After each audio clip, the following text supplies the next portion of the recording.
Vale, muchas gracias, Jorge. Y nada, pues muchas gracias por venir, ¿no? Bueno, esta charla pues es nueva para mí, ¿no? Es la primera vez que lo hago, entonces bueno, si tenéis cualquier sugerencia de cambios, lo que sea, para poder mejorarla, pues también encantado de recibir vuestras sugerencias. Entonces bueno, al final, como bien dice Jorge, yo me dedico un poquito más al campo de la neurociencia, ¿no? Yo estoy en el Sant Pau investigando Alzheimer en la unidad de memoria y mi pasión por la genética pues se remonta un poquito a hace años, ¿no? Bueno, de hecho, en lo que estudié en la universidad, ¿no? Porque yo hice la carrera de genética aquí en la Universidad Autónoma de Barcelona y entonces pues todo el interés, ¿no? en la genética pues me viene un poquito de ahí. Luego ya pasé a la rama pues de investigación, ¿no? en el campo de la neurociencia, pero pues de base pues soy genetista. ¿Vale? Entonces, bueno, la charla comienza un poco pues con el ser humano, ¿no? Nuestro cuerpo, y es que en nuestro cuerpo pues hay millones y millones de células, ¿no? Sabemos que son las células, ¿sí? Son la unidad funcional más básica que tenemos en el organismo, ¿no? Entonces, nuestro cuerpo estaría formado por 30 billones de células aproximadamente, ¿vale? También varía pues de si somos hombres, mujeres y pues este número variaría un poco, pero en torno a 30 billones de células. Entonces, como comentaba, las células son la unidad funcional más básica del organismo y en ellas tenemos nuestro ADN, ¿no? Nuestro material genético, en lo que sería el núcleo de la célula. Entonces, ¿qué pasa? Que como todo en la célula, pues hay una organización, ¿no? Un tipo de organización. Y el ADN también se organiza de manera que se guarda, se compacta en los llamados cromosomas. Entonces aquí tenemos un poco la representación así básica de lo que sería un cromosoma. ¿Qué pasa? Que este ADN está compactado en los cromosomas, pero una vez lo descompactamos, ¿no? Podemos ver esta estructura más básica del ADN, que sería pues la doble hélice que todos conocemos, ¿no? Alguna vez hemos visto esta representación del ADN, ¿no? Como esta doble cadena. Entonces, sí, solo mencionar eso, que el ADN está compactado en lo que serían los cromosomas. Y de hecho, en cada célula albergamos dos conjuntos de cromosomas, uno que vendría de cada progenitor. Entonces tendríamos un conjunto de cromosomas que vendría de nuestra madre y otro conjunto de cromosomas que vendría de nuestro padre, ¿vale? Entonces, ¿qué pasa? Que en total, en el ser humano, hay 23 pares de cromosomas. 22 de ellos los denominaríamos autosomas porque no son cromosomas sexuales y el otro par sería el par de cromosomas sexuales que podría ser, determinaría el sexo, ¿no? En el caso de los seres humanos, y tendríamos dos formas, XY o XX, ¿vale? Y luego una curiosidad acerca de, esto que veis aquí es la manera de representar los cromosomas en el ser humano, ¿no? En nuestro organismo, y se dispondrían de manera que están ordenados en función, relativo a su tamaño. Entonces encontraríamos que el cromosoma 1 sería el más grande y el cromosoma 22 sería el más pequeñito, ¿vale? Y luego también, a modo de curiosidad, tenemos que el brazo superior, que digamos, o el brazo más corto, para que nos entendamos, se denominaría brazo P y el brazo inferior se denominaría brazo Q, ¿vale? Y entonces, ¿qué más tenemos? Vale, tenemos que el ADN, cuando hablamos de ADN, de genética, normalmente a lo que nos referimos, ¿no? A la genética es básicamente la herencia de los genes, ¿no? La herencia de los rasgos que se transmiten de una generación a la siguiente. Entonces, ¿qué serían los genes? Pues si tenemos en cuenta que, esto sería una representación más básica, ¿no? De la doble hélice de ADN, ¿no? Si tenemos en cuenta que nuestro genoma, o sea, nuestro material genético, lo tomamos como un libro de instrucciones, ¿no? Del organismo, lo que serían las letras del libro de instrucciones le denominaríamos en este caso nucleótidos, ¿vale? Entonces cada letra sería un nucleótido.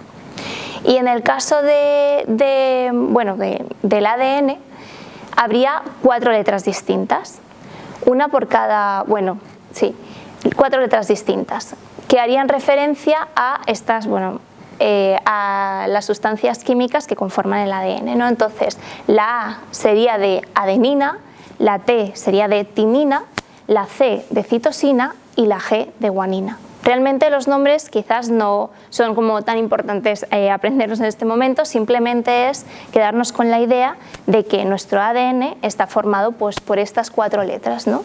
que se ordenan, bueno, los genes están formados, o los genes serían secciones de ADN, ¿no? que estarían formados por un conjunto de letras u otros, ¿no?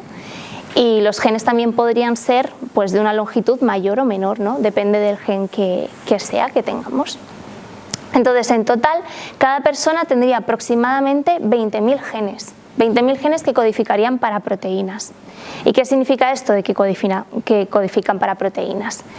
Pues para ello tenemos que irnos a lo que sería el dogma central de la biología molecular, que le llamamos, que básicamente se basa en el hecho de que del ADN, para llegar a lo que serían las proteínas, primero debe pasar por un proceso que se llama transcripción, y entonces en este proceso se genera una molécula nueva que es complementaria al ADN y en el que las letras de esta secuencia, ¿no? de ARN que se le llama, las letras que lo componen serían la adenina, la timina, la adenina, la citosina, la guanina, pero en vez de timina tendríamos uracilo. Entonces nos cambiaría esta letra, ¿no? Tendríamos 4 letras igual, pero en vez de timina tendríamos uracilo. Vale. Y una vez tenemos esta molécula de ARN, por un proceso que se llama traducción, daría lugar a lo que serían las proteínas, ¿no? Cada proteína está compuesta por diferentes aminoácidos, ¿no? Serían como las moléculas que al final formarían la estructura de las proteínas. Vale. Y entonces ahora pasamos a hablar un poquito de esta herencia de los genes y de cómo los genes pueden ser los rasgos, sino también pueden ser causa directa de enfermedades, ¿vale? Entonces para ello os quería hablar un poquito de lo que sería la herencia, ¿no? De cómo, de la clasificación de estos tipos de herencias en función pues, de 2 cosas, ¿no? La primera clasificación que vemos respecto a la herencia sería según si esta herencia va ligada a los autosomas, ¿no? que serían todos estos de aquí, del cromosoma 1 al cromosoma 22, o si van ligados a los cromosomas sexuales X o Y. Entonces, por un lado tendríamos lo que sería la herencia autosómica, que se le llama, va ligada a estos autosomas, o la herencia ligada al cromosoma X o Y. Y luego otro tipo de clasificación sería un poco en función de la dominancia que hay en las variantes de distintos genes, ¿vale? Entonces, en función de si solo necesitamos que haya una mutación en un gen para que se dé una enfermedad, la herencia será dominante. Y en el caso de que necesitemos 2 copias mutadas para que se dé la enfermedad, será recesivo. ¿Y esto por qué se da? Pues aquí lo tenemos, ¿no? Entonces, en la herencia autosómica dominante, lo que tenemos es básicamente que solo con que tengamos una copia del gen mutado, entonces la persona será, el padre en este caso estará afectado por la enfermedad, ¿vale? Y en el caso de la madre, pues como no tiene las 2 copias del gen que son normales, ¿no? Porque recordemos que, todo esto viene a colación de que realmente en cada célula tenemos los 2 conjuntos de los cromosomas, ¿no? Uno heredado del padre y otro de la madre. En los cromosomas están los genes. Por tanto, siempre tendremos, o por lo general, ¿no? Tendremos 2 copias de cada gen. Uno viene heredado del padre y otro de la madre, ¿no? Entonces, simplemente por poner en contexto un poco esto otra vez. Entonces, claro, en el caso de la herencia autosómica dominante, o en este caso herencia dominante, solo haría falta que una de las copias esté mutada para que tengamos la enfermedad. Entonces, ¿qué pasará en la descendencia? Pues que, por ejemplo, si este padre afectado claro, los niños de este padre afectado heredan una copia que viene pues de él, ¿no? Y esta copia resulta que tiene el gen mutado, entonces este niño o niña tendrá la enfermedad. Pero en cambio, si, bueno, la madre en este caso tiene las dos copias normales, entonces seguro que heredará una copia de la madre que tendrá el gen normal. Pero en el caso de que herede la copia del padre que tiene el gen normal, entonces este hijo no estará afectado, ¿vale? Y ahora pasamos a hablar de la herencia recesiva, que es lo que también he nombrado antes. Entonces, para entendernos con esta imagen, en este caso ninguno de los dos padres tiene la enfermedad, ¿vale? Realmente son portadores, es decir, como en la enfermedad recesiva necesitamos dos copias mutadas para que se dé la enfermedad, como en el caso de los progenitores ninguno de ellos tiene las dos copias mutadas, pues ninguno de ellos tiene la enfermedad, ¿no? Pero sí que es verdad que hay una copia en cada uno de ellos, por tanto son portadores de la enfermedad. O sea, en su descendencia puede ser que se dé la enfermedad, ¿no?, en sus hijos. ¿Y esto por qué es? Pues porque en el caso de un hijo afectado, ¿qué estarán heredando? Pues una copia del gen mutado del padre, pero también una copia del gen mutado de la madre. Y es por eso que en este tipo de enfermedades solo se da la enfermedad en el caso de que tengamos dos copias y en el caso pues de la herencia, pues si realmente estamos de dos portadores, estamos heredando una copia del gen mutado del padre y otra copia del gen mutado de la madre. Pero mirad en el caso de hijos que solo tienen, o sea, que solo han heredado una copia mutada, pues realmente no tienen la enfermedad, pero siguen siendo portadores. O sea, que puede ser que su descendencia, en el caso de que tengan hijos con otro portador, su descendencia puede que también esté afectada por la enfermedad, ¿sí? Vale. Entonces, ahora un poquito para aplicar lo aprendido, pues he traído un poco un caso de una enfermedad, ¿no? Entonces, en este caso, la enfermedad es causada por un cambio, por una variación en un gen que está localizado en el cromosoma 4. Entonces, vamos a ver dónde se localiza este gen. Ahí. Vale. Entonces, la localización sería aquí. Sería un autosoma, ¿no? Entonces, ¿la herencia qué sería? ¿Autosómica o ligada a un cromosoma X o Y? Autosómica, exacto. Y entonces luego tenemos otra pista más, ¿no? Porque ahora sabemos que es herencia autosómica, pero no sabemos si es dominante o recesiva, ¿vale?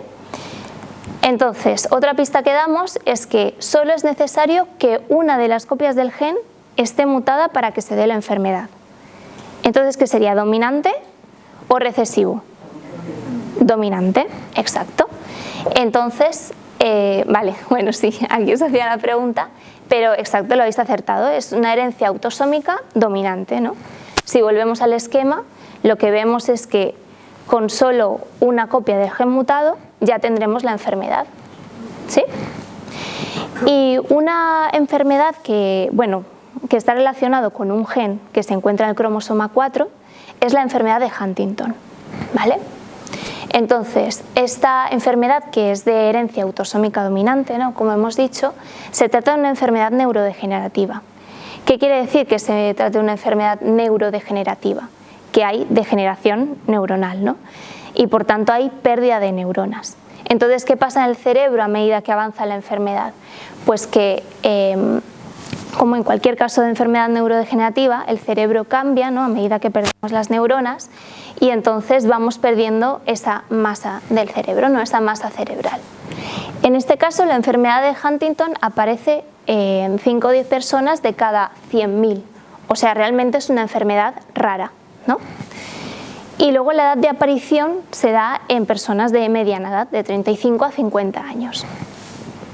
Entre los síntomas que encontramos en esta enfermedad se dan movimientos involuntarios bruscos de las enfermedades, o sea, igual empiezan a tener como estos espasmos, ¿no?, estos movimientos involuntarios, o también pues hacen muecas, ¿no?, faciales, y también se dan problemas psiquiátricos como por ejemplo alucinaciones. Y luego ya en etapas más graves sí que hay incluso problemas del habla o problemas a la hora de tragar los alimentos, problemas con la deglución. ¿Y por qué se da esta enfermedad genética? Pues básicamente el responsable un poco de esta enfermedad, ¿no? La razón por la que aparece es un cambio en el gen de la huntingtina, que se llama, que está en el cromosoma 4. Y esta sería pues su localización. Entonces, ¿qué pasa en la enfermedad? Nosotros de manera normal tenemos, el gen está compuesto por una serie de repeticiones de 3 nucleótidos. Recordemos que los nucleótidos son las letras que componen el material genético, ¿no? El ADN. Entonces, normalmente en este gen hay repeticiones de 3 nucleótidos, que son CAG, y normalmente el número de repeticiones que tenemos es menor a 27. O sea, esto se da de manera normal, ¿no? En los genes, en el gen de la huntingtina. Pero en el caso de tener la enfermedad de Huntington, el número de repeticiones aumenta, es mayor de 35 repeticiones. Y de hecho algo curioso que pasa es que las personas que tienen Huntington, su descendencia, o sea, a medida que pasan las generaciones, este número de repeticiones aumenta bastante, o sea, tiene bastante riesgo frente a la enfermedad. ¿Por qué? Porque se ha visto que cuanto mayor número de repeticiones aparecerá antes la enfermedad, pero además los síntomas serán mucho más graves. Entonces,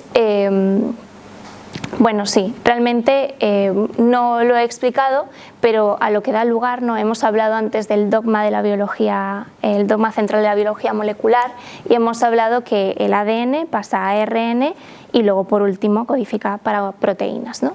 Entonces lo que pasa con esta proteína y lo que pasa normalmente en las enfermedades genéticas, ¿no? Es que este gen, ¿no? Da lugar a una proteína que es anómala, y esta proteína se ha visto muy relacionada con funciones respecto a lo que sería la estructura de las neuronas, ¿vale? Forma parte un poco del citoesqueleto de las neuronas. Entonces no se sabe muy bien por qué, pero se sabe que está involucrado con eso. Entonces el hecho de que esté involucrado con la estructura de las neuronas pues tiene que ver luego, ¿no? Con esta pérdida neuronal de la que hablábamos, ¿no? Y el hecho de que se trate de una enfermedad neurodegenerativa. Vale, entonces, ¿qué pasa? ¿Podemos tratar esta enfermedad? ¿Cómo se trata normalmente? Pues el tratamiento de la enfermedad genética, igual que el tratamiento de muchas otras enfermedades, ¿no? Normalmente es paliativa, ¿no? Está dedicada a paliar los síntomas de la enfermedad, ¿no? Tanto motrices, que hemos hablado de estos movimientos involuntarios que tenían de las extremidades, como de los síntomas psiquiátricos, ¿no? El tema de las alucinaciones o también cambios de humor que pueden tener, y pues en eso se basaría el tratamiento hasta día de hoy. Entonces, claro, la pregunta que nos podríamos plantear, ¿no? Sería si no sería más fácil intentar editar como este gen, ¿no? Intentar quitar estas repeticiones de alguna manera para que realmente la persona no desarrolle esta enfermedad, ¿no? Porque si se debe a simplemente el número de repeticiones que tenemos, intentando quitar estas repeticiones que están en exceso, no podríamos intentar curar la enfermedad de esta forma. Pues en eso se basan algunas de las investigaciones para esta enfermedad, ¿no? de nuevos tratamientos. Y con esto quería presentar un poquito lo que es el tema de la edición genética, ¿vale? Con un sistema en el que se basa un tratamiento que se ha probado hace relativamente poco para una enfermedad que ahora veremos, y básicamente se llama el sistema CRISPR-Cas. Entonces, ¿este sistema en qué consiste? Básicamente en intentar eso, editar los genes, editar nuestra genética. Entonces lo que necesitamos es la hebra de ADN, ¿no? Nuestra región diana a la que queremos llegar y la que queremos editar. Luego tendríamos un ARN que se colocaría de manera complementaria en este ADN diana, y entonces también tendríamos además en este sistema una molécula que es una enzima que lo que haría es, una vez se ha detectado esta región de interés, esta proteína vendría a esta enzima y cortaría en la región de interés. Entonces esto, esto no es algo nuevo, ¿no?, que se ha inventado. De hecho, es un sistema que utilizan las bacterias para intentar evitar las infecciones por virus, pero sí que es verdad que se ha hecho como mucho esfuerzo a partir de que se descubrió este sistema en bacterias para intentar tenerlo como una herramienta de edición genética en humanos, ¿no? Entonces, de hecho, un dato así curioso es que unas científicas, dos científicas de hecho, ganaron el Premio Nobel de Química en 2020 por hacer un gran progreso en lo que respecta a este sistema de edición genética, y se ha avanzado muchísimo en esto, y hay muchísimos estudios sobre el sistema CRISPR-Cas. Entonces, una vez cortamos esta hebra de ADN, ¿qué puede pasar? Pues dependiendo del sistema que utilicemos, ¿no?, puede pasar que mutemos únicamente un único nucleótido, o sea, una única letra del ADN. Puede pasar que haya una deleción, es decir, eliminemos parte del gen o de la secuencia que estamos intentando editar, o también puede haber una inserción, esto es, intentar añadir partes que quizás faltan en el gen que estamos estudiando, ¿no? Entonces, lamentablemente para Huntington no hay una terapia aún a fecha de hoy aprobada para esta enfermedad que se base en este sistema, en esta edición genética, pero sí que lo hay para la anemia de células falciformes. De hecho, se aprobó en diciembre de 2023 una terapia que es el Casgevy o Casgevy, no sé muy bien cómo se pronuncia, pero básicamente se basa un poco en este sistema de CRISPR, ¿no? Entonces, ¿qué sería la anemia de células falciformes? Nos podemos preguntar. Vale, pues la anemia de células falciformes se trata de un trastorno sanguíneo, ¿no?, que afecta a los glóbulos rojos de la sangre. Entonces, ¿qué pasa? Hay un gen que está en el cromosoma 11 que, en el caso de haber dos copias mutadas, ¿no?, aquí ponemos que es herencia autosómica recesiva, por tanto tenemos que tener las dos copias mutadas del gen. En el caso de que este gen, que forma parte de una unidad de la hemoglobina, ¿vale? La hemoglobina es la encargada, ¿no?, del transporte de oxígeno y de CO2, entonces para que lleve y se oxigenen bien los tejidos y así. Entonces, en el caso de que haya dos copias mutadas de este gen, se dará la enfermedad, ¿no? ¿Y qué pasa con estos glóbulos rojos? Que ya no tendrán la forma normal que tienen. Vale, esto lo comentamos ahora luego, pero quería enseñaros un poquito cómo es la forma normal de los glóbulos rojos, ¿no? Aquí yo creo que todo el mundo ha visto cómo sería, ¿no?, un glóbulo rojo. Aquí tendríamos la hemoglobina, ¿no? ¿Y qué pasa? Que luego, cuando no tenemos la hemoglobina normal, tenemos una hemoglobina que está mutada por esta mutación de los genes, se dispone una forma en la que los glóbulos rojos empiezan a tener forma de media luna, forma de hoz. ¿Y qué pasa en la sangre cuando encontramos estos glóbulos rojos? Esta forma de los glóbulos rojos. Pues que si de normal pueden pasar a través de los capilares sanguíneos, estos glóbulos rojos con esta forma de media luna o de hoz son incapaces de meterse por algunos capilares. Entonces esto genera a veces vasoclusiones y crisis de dolor en los pacientes que tienen esta enfermedad, ¿vale? Entonces, bueno, quedarnos con esto, que los glóbulos rojos que tienen una forma normal sí que podrían pasar a través de los capilares sanguíneos, pero en el caso de la anemia de células falciformes, como tienen estos glóbulos rojos que no son normales, ¿no?, que están cambiados, pues les cuesta a veces pasar por estos capilares. Es una enfermedad rara, ¿no? Pues se sigue considerando una enfermedad rara, pero es verdad que afecta a más personas que la enfermedad de Huntington, porque aquí tenemos que afecta a 5 personas de cada 10.000. Y luego, en cuanto a los síntomas, pues tendríamos dolor intenso, ¿no? Tienen crisis cuando tienen estos episodios de vasoclusión, ¿no?, de los vasos, tienen crisis de dolor. También bueno, tienen obviamente anemia, también tienen fatiga, hinchazón en las manos y en los pies, también tienen infecciones más frecuentemente y además causa problemas de crecimiento en los niños. Vale, entonces ¿cómo funcionaría la terapia del CRISPR, ¿no? Hemos hablado de que básicamente este sistema se basa en la edición de los genes, ¿no? Entonces, en este caso, al paciente, bueno, esto parece que estamos intentando extraer células del hueso, pero realmente me he informado un poquito más acerca del tratamiento y lo que hacemos es intentar movilizar las células madres del tejido óseo, de los huesos, al torrente sanguíneo, ¿vale? O sea, el paciente debería estar hospitalizado pues una serie de días, ¿no? Y entonces se le aplicaría este tratamiento para movilizar las células madres hasta el torrente sanguíneo. Una vez ahí se les extraería las células madre y entonces en el laboratorio se haría esta edición genética, ¿no? Desactivando por un lado este gen que realmente lo que intentaría la terapia también desactivando este gen es aumentar la hemoglobina fetal, que se le llama, porque nosotros tenemos dos tipos de hemoglobina, ¿no? Podríamos decir, sería la hemoglobina fetal y la hemoglobina, digamos, adulta, ¿no? Entonces normalmente a medida que crecemos vamos teniendo cada vez menos hemoglobina fetal y más hemoglobina adulta. Entonces lo que intentaríamos hacer es desactivar este gen, que lo que haría sería aumentar los niveles de hemoglobina fetal, que en este caso pues parece que no se ve afectado por esto del gen HBV.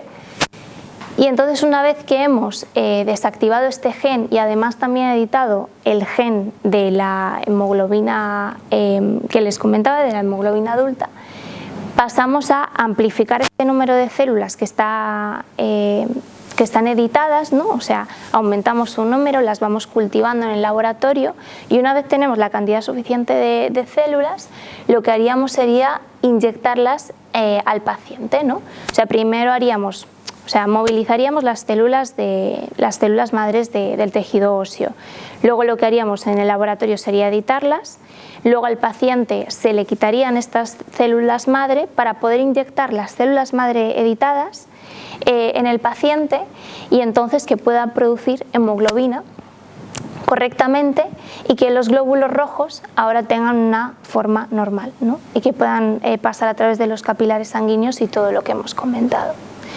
Entonces lo que se ha visto es que tiene una eficacia de un 93%, o sea que realmente este fármaco ya ha sido aprobado tanto en Estados Unidos por parte de la FDA, que es la agencia reguladora del medicamento allí, como por la EMA. La EMA aquí a nivel europeo también ha aprobado el fármaco. Vale, y ya a ver cómo vamos de tiempo, no sé, bueno, más o menos bien, ¿no? Vale. Ahora quería hablar un poquito de las enfermedades multifactoriales, ¿vale? Porque hemos hablado de enfermedades que son causadas directamente por mutaciones, pero también hay muchísimas enfermedades en las que los genes no son causa directa de las enfermedades, pero juegan un papel crucial también, porque pueden ser factores de riesgo o factores protectores, dependiendo de si tenemos unas variantes u otras. Entonces quería hablar un poquito más de una enfermedad que me toca más de cerca, porque al final es la que investigo yo, ¿no? La que investigo yo en el laboratorio, y esta es la enfermedad de Alzheimer. Entonces la enfermedad de Alzheimer afecta a unos 35 millones de personas en el mundo. Antes hemos visto un poco enfermedades más raras, más extrañas, ¿no? Que no se dan tanto en la población, pero la enfermedad de Alzheimer realmente es una enfermedad muy prevalente, ¿no? Y cada vez más, porque a medida que aumentamos pues, la esperanza de vida de las personas, aparecen enfermedades, ¿no? Que con la edad, bueno, pues van apareciendo, ¿no? En este caso también se trata de una enfermedad neurodegenerativa, también perdemos neuronas y bueno, el síntoma principal que aparece en los pacientes y que supongo que todos saben es la pérdida de memoria, ¿no? Vale. Entonces, ¿qué pasa? Que los síntomas de esta enfermedad suelen aparecer, de hecho en la mayoría de los casos, aquí vemos un 95%, a partir de los 65 años. Pero también hay un porcentaje de casos, que es la minoría, pero siguen siendo bastantes casos, en los que los síntomas aparecen antes de los 65 años. Y de hecho en este 5% encontramos que la enfermedad sería de origen genético. O sea, aquí sí que se sabe a ciencia cierta, en este 5%, que hay casos en los que variantes en genes causan directamente la enfermedad de Alzheimer. Pero ya os digo que realmente es un porcentaje bastante bajo comparado con en la mayoría de los casos.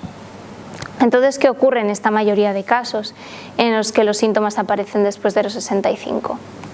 Pues que hay factores de riesgo y factores protectores. Si ya habéis estado en la charla del Alzheimer, igual me podéis decir algún factor de riesgo o protector, o bueno, también personas que no hayan estado en la charla. ¿Qué opinamos, por ejemplo? O sea, ¿tener una edad avanzada será un factor de riesgo? O sí, exacto. El hecho de tener actividad física, hacer deporte, factor de riesgo, protector. Protector, exacto. Factores genéticos, ¿qué opinamos? ¿De riesgo, protector? ¿Ambos? ¿De riesgo? ¿Ambos? Vale, muy bien, pueden ser ambos, o sea, pueden haber variantes en genes que dan cierto riesgo a padecer la enfermedad, pero también puede haber variantes en otros genes que confieren un efecto protector frente a la enfermedad, ¿vale?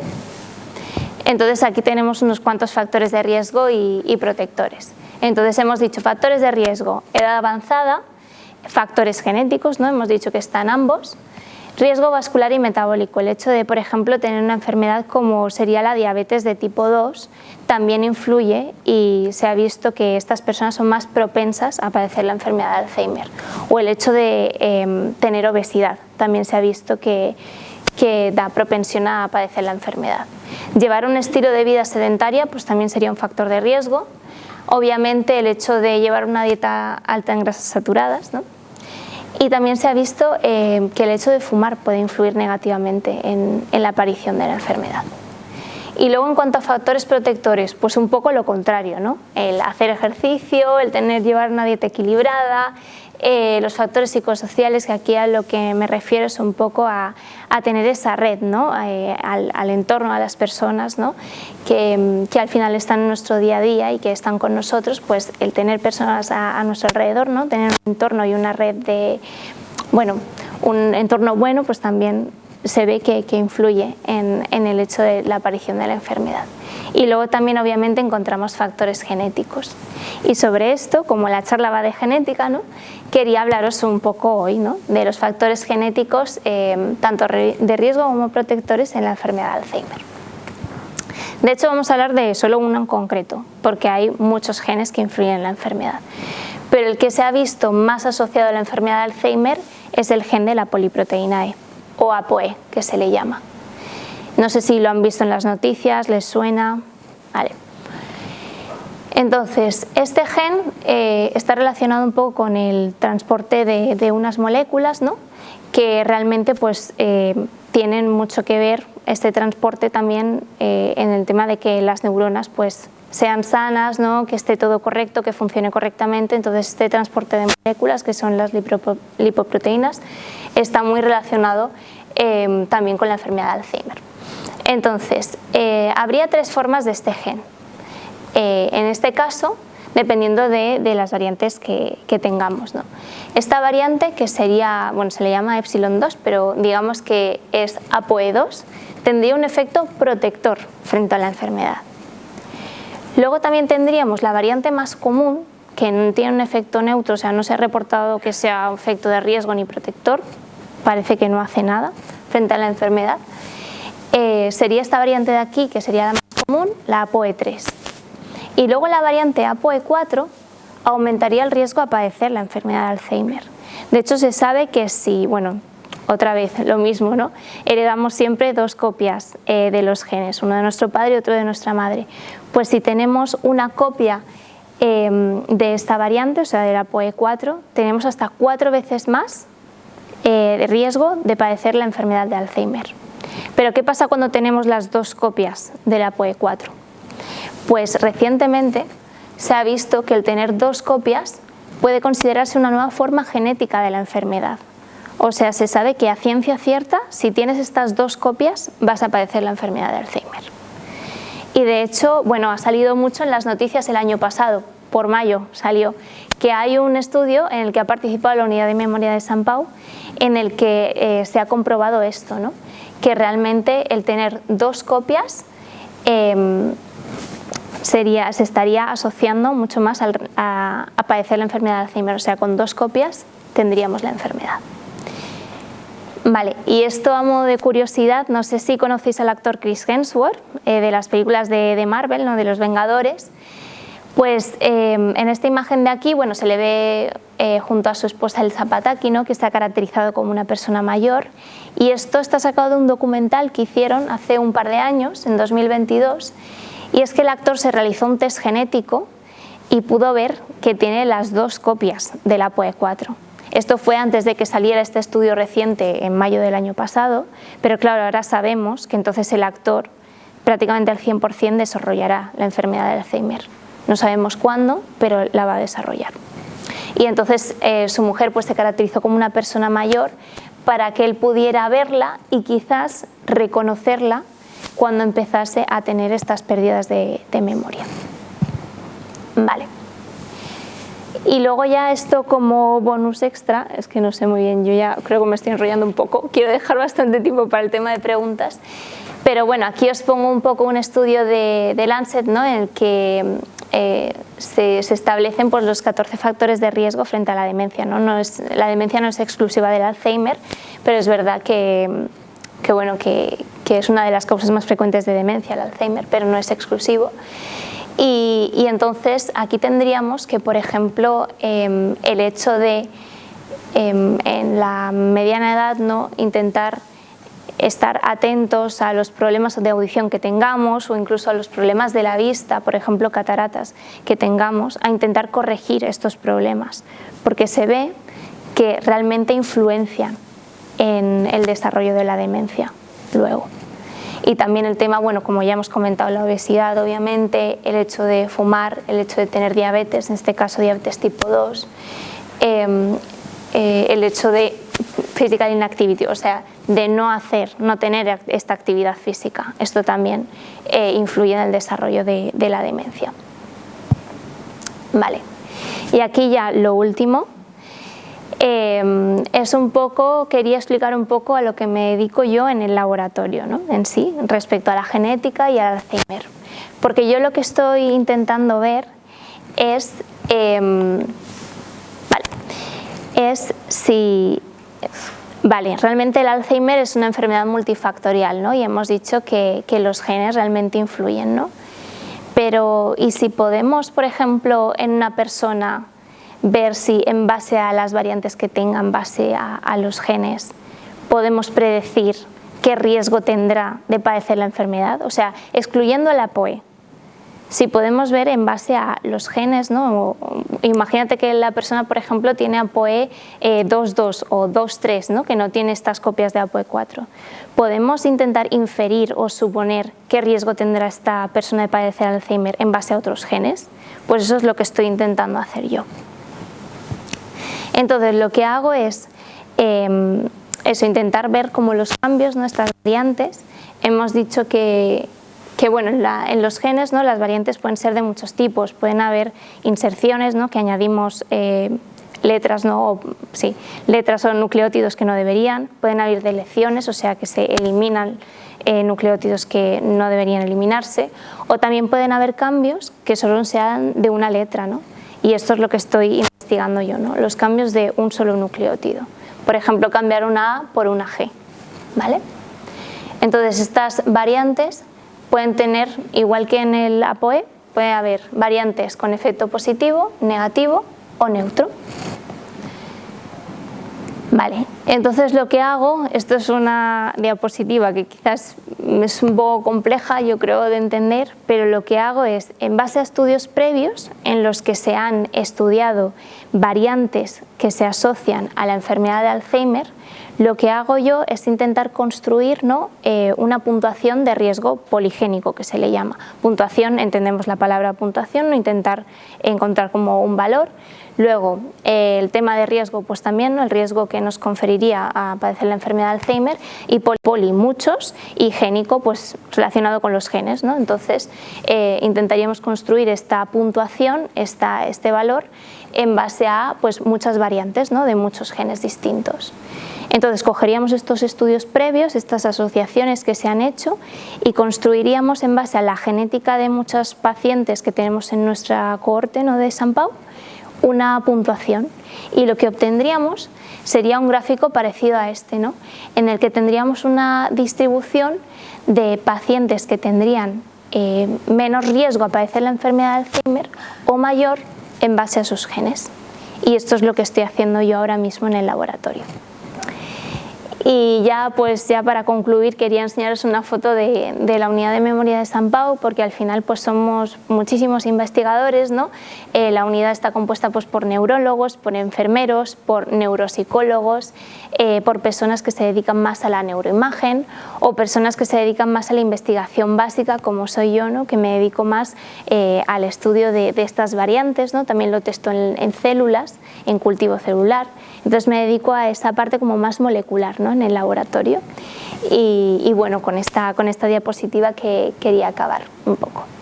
Muchas gracias por vuestra atención.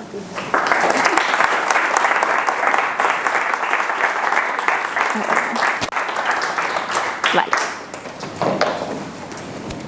Ay. Una pregunta. Sí, perdón. Esto que has explicado de que podéis modificar o sacar un trozo de un gen, ¿no? Sí. Esto